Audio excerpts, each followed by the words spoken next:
Let's start with the next chapter which is force and laws of motion. हमने इसके पहले motion के बारे में पढ़ा था जनरलाइज वे में कि मोशन एक्चुअल में क्या होता है।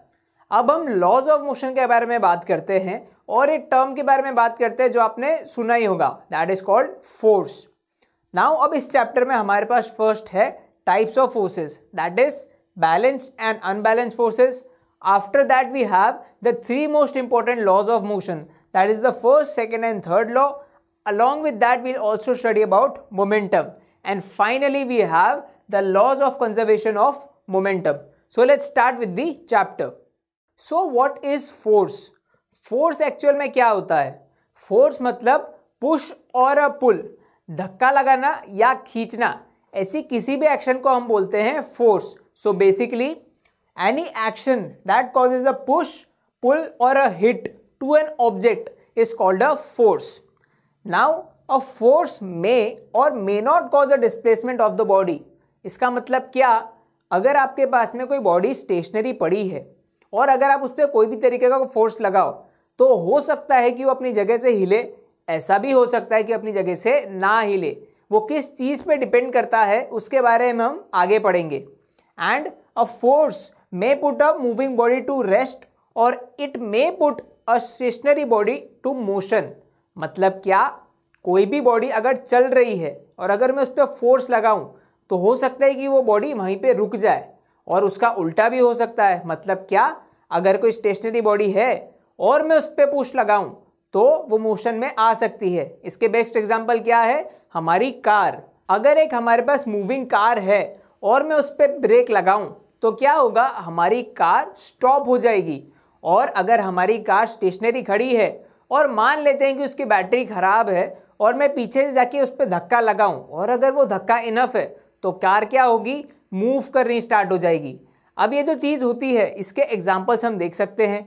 हमारे पास में स्प्रिंग है, नॉर्मल एक पड़ी हुई स्प्रिंग पड़ी पड़ी तो डिस्प्लेस नहीं होगी, ना वो कॉन्ट्रैक्ट होगी ना वो एक्सपांड होगी।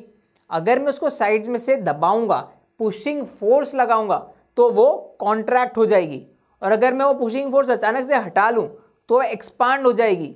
मतलब क्या हो रहा है इस केस में, उस स्प्रिंग की शेप चेंज हो रही है। अब इसका अगर अलग एक एग्जांपल देखें तो हमारे पास में एक बॉक्स पड़ा है और उस पर मान लेते हैं कि मैं ही धक्का लगा रहा हूँ। तो मैं जब इसके ऊपर धक्का लगा रहा हूँ तब अगर मैं इनफ फोर्स लगाऊंगा तो वो बॉडी मूव करनी स्टार्ट हो जाएगी। सी, इस एग्जाम्पल में हमारे पास में जो बॉडी थी उसका शेप चेंज नहीं हुआ, contrary to the last example. इस केस में क्या हुआ, उस बॉडी का डिस्प्लेसमेंट हो गया। तो किस फोर्स में डिस्प्लेसमेंट होता है और किस फोर्स में शेप चेंज होता है, अब हम उसके बारे में पढ़ते हैं। So the first type of force we have is called the balance force. What is a balance force? मान लेते हैं कि टोटल कोई भी एक बॉडी पे दो फोर्स लग रहे हैं अलग अलग डायरेक्शन में। अगर वो फोर्स जो दोनों लग रहे हैं, अगर उनका नेट इफेक्ट कैलकुलेट किया जाए और अगर वो नेट इफेक्ट जीरो आए, then the net force would be called a balance force. मतलब क्या, मान लेते हैं कि हमारे पास ये टेबल के ऊपर फिर से वही एक ऑब्जेक्ट रखा है जिसको मैं लास्ट टाइम धक्का मारने की ट्राई कर रहा था। इसमें क्या होगा, यहाँ पे मैं एक फोर्स लगा रहा हूँ, लेट्स नेम इट एफ, और उसके अपोजिट साइड में मैं उतना ही फोर्स एफ वापस लगा रहा हूँ। तो क्या होगा, ये और ये फोर्स एक दूसरे को नलीफाई कर देंगे, कैंसल कर देंगे। तो इस बॉडी पे नेट फोर्स कितना होगा, zero, and this force should be called a balanced force. Remember, balanced forces can only bring a change in the shape of the body. मैंने लास्ट केस में क्या बताया था, हमारे पास जो स्प्रिंग थी, स्प्रिंग को मैंने कॉन्ट्रैक्ट किया, फिर मैं अगर उसको छोड़ दूं तो वो खाली एक्सपांड होगी, वो अपनी जगह से मूव नहीं होगी। इसमें क्या हुआ, उसके शेप में चेंज हुआ। So they can not change the state of the motion but can only change the shape of the body. So these were our balanced forces. Now what is the other type? The other type is unbalanced forces. ये तो बहुत simple हो गया। इसमें क्या होगा, दो आपने कोई भी फोर्स लगाए तो उसमें से कोई एक फोर्स क्या होगा, ज़्यादा हो जाएगा, तो बॉडी क्या होगी, डिस्प्लेस हो जाएगी। अगर नेट इफेक्ट कुछ आ रहा है, जीरो नहीं है, कोई भी डायरेक्शन में हो नेट इफेक्ट, हमें उससे मतलब नहीं है, बस होना चाहिए, जीरो नहीं होना चाहिए। तो ऐसे नेट इफेक्ट, ऐसे फोर्स को हम क्या बोलेंगे, unbalanced forces. So these forces can cause a change in state of rest और अ स्टेट इन मोशन, मतलब अगर कोई बॉडी चल रही है और अगर हम उन पे अनबैलेंस फोर्स लगाएं तो हो सकता है चलती हुई वो रुक जाए, और अगर वो पहले से रुकी हुई है तो चलना भी स्टार्ट वो कर सकती है। उसका एग्जाम्पल क्या है, फिर से हमारा वो बॉक्स, इस बॉक्स पे अगर मैं धक्का लगाऊं तो पहले कौन सा एक फोर्स लगेगा, जो मैं पुशिंग फोर्स अप्लाई कर रहा हूं, पर उसके अपोजिट में भी एक हमें फोर्स लग रहा है, and that force is called friction. Friction ये बॉडी और नीचे का जो सरफेस है, मान लो हमारी जमीन, उन दोनों के बीच में एक फोर्स लगता है which keeps the body stationery.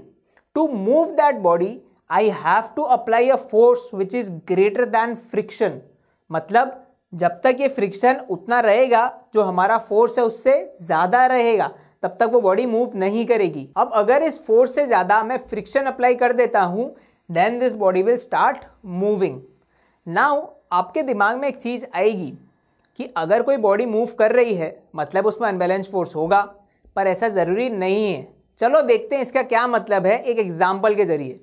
आपकी एक कार मूव कर रही है, हाँ वो स्टार्ट पे जब थी मतलब वो रेस्ट पे थी, अब उसको अगर हमें मूविंग करना है, basically we have to change the state of motion, then we have to apply a force. ये तो क्लियर है और ये कभी चेंज नहीं होगा। If a body is at rest and we need it moving, then we have to apply force. अब मान लेते हैं कि तब अप्लाई किया था force and now this body is moving, but if this car is moving with a constant velocity, constant velocity है मतलब क्या नहीं होगा, एक्सेलरेशन नहीं होगा, एंड अगर एक्सेलरेशन नहीं है मतलब कोई फोर्स भी अप्लाइड नहीं होगा। बेसिकली नेट इफेक्ट क्या हो जाएगा हमारा, जीरो, और ऐसा फोर्स क्या होता था, अनबैलेंस्ड फोर्स। तो इस पे क्या होगा, कोई भी नेट फोर्स नहीं है, मतलब फ्रिक्शन और जो मूविंग फोर्स हमने लगाया था वो इक्वली बैलेंस्ड हो जाएगा।